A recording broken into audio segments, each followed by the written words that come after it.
All right, geometry. I want to share with you how to work some problems out for this trigonometry portion that we're starting into and some of the problems that you'll see on your assignment. So for this first one, I want to work through this problem. And hopefully you're familiar with Soh Cah Toa now after watching the video I posted earlier, or I shared with you earlier. And we're going to have to remember Soh Cah and Toa. Now, one of the things that I like to do with Soh Cah Toa is I like to write it like this. Okay?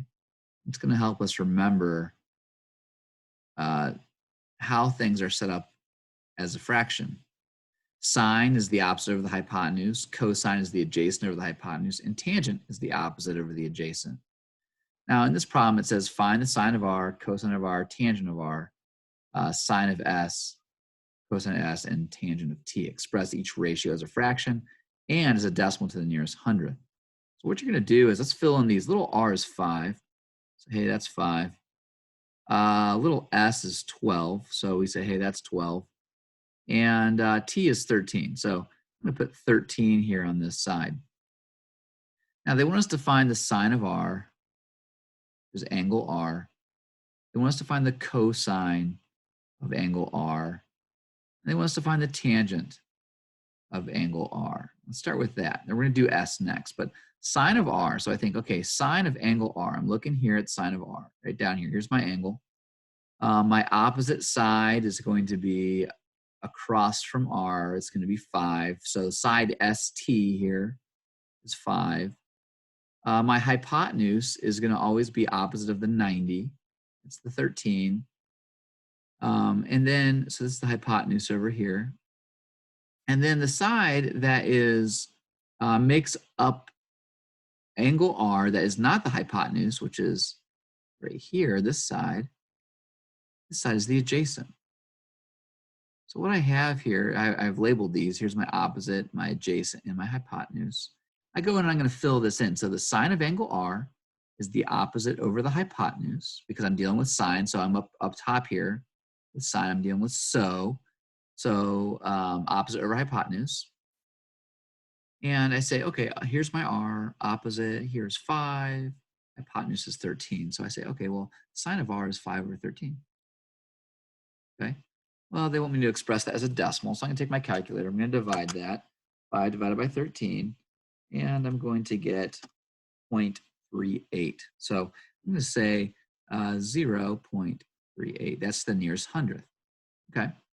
Well, now if I go to cosine of r, I'm still dealing with, I'm looking at angle r.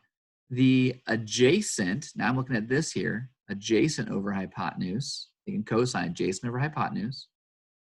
And I think, well, adjacent to r is 12, hypotenuse is 13. So I do 12 divided by 13. All right, well, I take my calculator, I take 12 divided by 13, and I get 0.93 as a decimal. All right, tangent of r, well, I'm thinking, okay, tangent now, I'm thinking this, Toa. Looking up here at Toa, and I'm saying, okay, opposite over adjacent. So look back at r, I say, well, there's my opposite, there's my adjacent, that's 12. That's 5 over 12. So 5 over 12 this time. All right, well, that's not too bad. 5 divided by 12, that is, I'm going to round up here, 0.42. Okay. So rounding to the nearest hundredth. All right. Well, there's the sine, cosine, and tangent of r. Well, let's say, what's the sine, cosine, and tangent of s? Well, let's go over here next, and let's change our color here. Let's go with maybe it's green. Sine of r, I'm sorry, let me undo that here. Sine of s, cosine of s, and tangent of s. All right. Let me figure out what those are equal to. So what I'm going to do, let me go through and let me erase what's on this triangle. Oops, undo. Let me erase what's on this triangle here. Get rid of this. Okay. And let's go back through this. So again, remember my r is the same. It's a 5. My s is the same. It's 12 because I'm going to have the problem. And hypotenuse is still 13. But now I'm looking here. I'm looking at this angle s. Well, right opposite, across from it is the opposite. That's 12. The adjacent is going to make up this side. So, and this 13 is still the hypotenuse. It's always the hypotenuse. It never changes. As across from the 90 is always the hypotenuse. Well, this is the adjacent. The 5 is the adjacent, and the 12 is the opposite. So now it changes some things. So now I'm doing sine. I'm doing opposite over hypotenuse. So sine is opposite over hypotenuse. So opposite is 12. Hypotenuse is 13. Say, well, that's 12 over 13. I know what that decimal is because I did that over here. I did this as 0.92. Cosine of S, well, cosine, I'm looking up here, adjacent and over hypotenuse. All right. So adjacent's 5, hypotenuse is 13. So this becomes 5 over 13. Wow. I know that decimal too. That's right here, 0.38. And lastly, tangent of S. Well, tangent, looking up here, tangent's opposite over adjacent. All right, not too bad. So opposite over adjacent, that is 12 over 5. There we go. I know that decimal as well. I look over, oh, no, I don't. So I need to do this one, 12 divided by 5. And that's giving me 2.4. All right, not too bad. So there are my trig ratios for each of these different angles for sine, cosine, tangent for S, sine, cosine, tangent for R. And then let's make sure I cover everything. Express each fraction as a ratio, express each ratio as a fraction and as a decimal. So we did this, so good. All right, so you'll be able to go faster through this once you get the idea of Soh Cah Toa down up here. Make sure that you are memorizing this, okay? Now let's go down here. Sine of 30 says, use a special right triangle to express each trig ratio as a fraction and as a decimal to the nearest hundredth. Well, guys, we're skipping the special right triangles right now on this problem. So I'm gonna take out this and we wanna express the trig ratio as a fraction and the decimal. We're not gonna do that. Oh, I'm sorry. What we'll do is we're just going to type this in our calculator and we're going to go to the nearest hundredth. Okay. So I think I've changed the directions on the assignment I posted, but just take your calculator, bring up sine and type in 30, hit enter. And what you're going to notice is you're going to get 1/2. Okay. You're probably going to get this 0.5, or if some fancier calculators might actually give you this. Okay. So one thing I want to show you on this is if I were to bring up Desmos here real quick, let me close this out. Minimize this. Let me show you Desmos here real quick. Okay. Now on Desmos, what will happen is you're going to be given a calculator, okay, something that we're kind of familiar with here, something like this, and you can actually just type sine parentheses and hit 30, and you'll notice you're going to get, oops, I didn't type in 30. You're going to get this weird decimal thing here, okay? Now what's going to happen is it's not in degree mode. I'm going to have to my little wrench here. You'll notice at the bottom it says radians or degrees. I'm going to pick degrees. And now what happens, you see Desmos converts it to what it should be, 0.5. If you have a handheld calculator, you should be able to type it in and get 0.5. You might need to change it to degree mode though. Under Desmos, there's another feature here. If you hit functions, if you bring up the bottom, you hit functions, and then you're going to see you can also type in sine from here as well, and cosine and tangent. These three are the ones that you're going to need to use. Okay. And so if I delete this, let me delete this here and to show you, I can select sine. I can type in 30.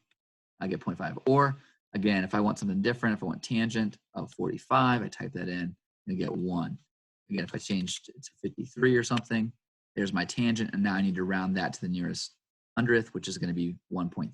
All right, guys, there's that first part. Let me close this out, and let me show you the last part here.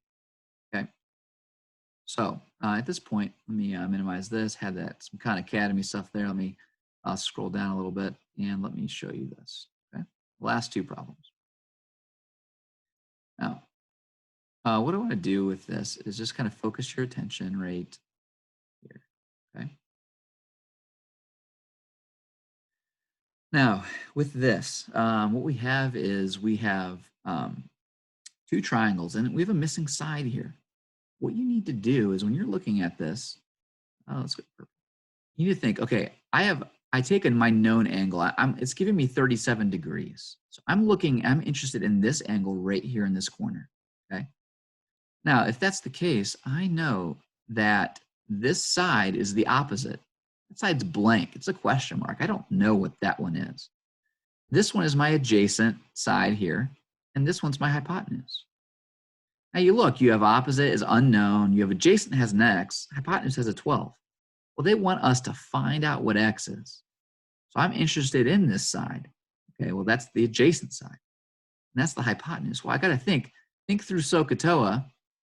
Soh Cah Toa, right? I think, okay, which one has adjacent and hypotenuse? You look at this, cosine. It has a and h. Adjacent and hypotenuse has my x, has my 12. That's the one I want to use. So I'm going to do this. I'm going to say, instead of doing cosine of like r or s, I'm going to do cosine of 37. You actually use the number now, is equal to the adjacent, which is x, over 12. Set up my equation. I just got to solve it. Well, I want to get x by itself.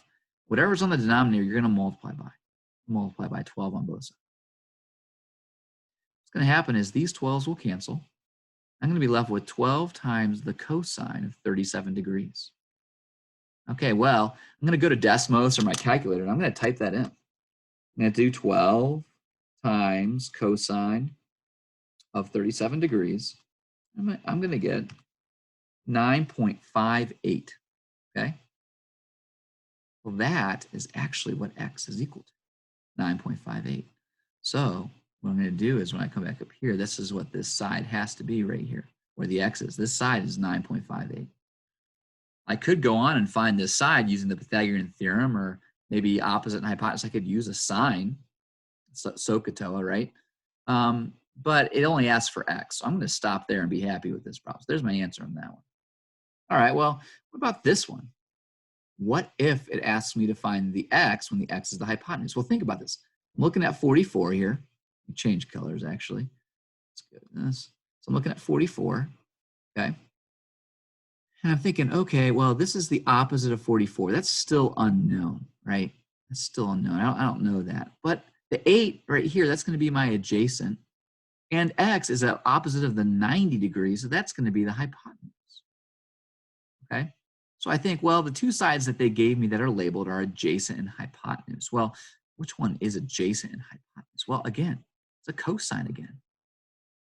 Okay, now you may need to use some of the other ones, but these are both cosines. Well, here's what I do. I say the cosine of 44, that's the angle, is equal to the adjacent over the hypotenuse. Well, that's 8 over x. Okay, now I have to solve this. This time it's different. The x is in the bottom, the denominator, not in the numerator. But I always multiply by my denominator, so I'm going to multiply by x. The x's actually are going to cancel.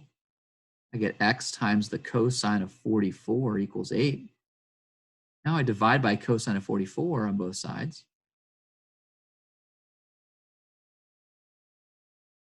And what happens is these cosines cancel, and I get x equals 8 divided by cosine of 44. Okay? Well, what I do there is I type that in my calculator. I'm going to do division this time, so be careful. 8 divided by cosine of 44. And I'm going to get 11.12. So guys, what this is, that x is actually 11.12. That's what our hypotenuse is. It should be bigger than our 8. It is. Now, just to show you on Desmos again real quick. So if I go to Desmos, bring that back up, right, type it in Desmos. What I'm going to do this time is I am going to do 8 divided by, I can bring up my keyboard here if I want, 8 divided by, I'm going to do cosine, what did I say? 44. Okay. Hey, look, I get 8.001. All right. No, we forgot. We have to go to the wrench. We have to change it to degrees because it's in degrees, not in radians, whatever. We haven't learned that yet. So it's 11.12 is what it should be. So guys, let's be careful with Desmos. When you go there, you have to click this wrench, change it to degrees at the bottom, and then you can do your computations. All right. Well, I hope you're doing well. That is our video here. And so I will be in touch if you guys need anything, ask questions, and just let me know what you need. All right. So I'll talk to you guys hopefully later.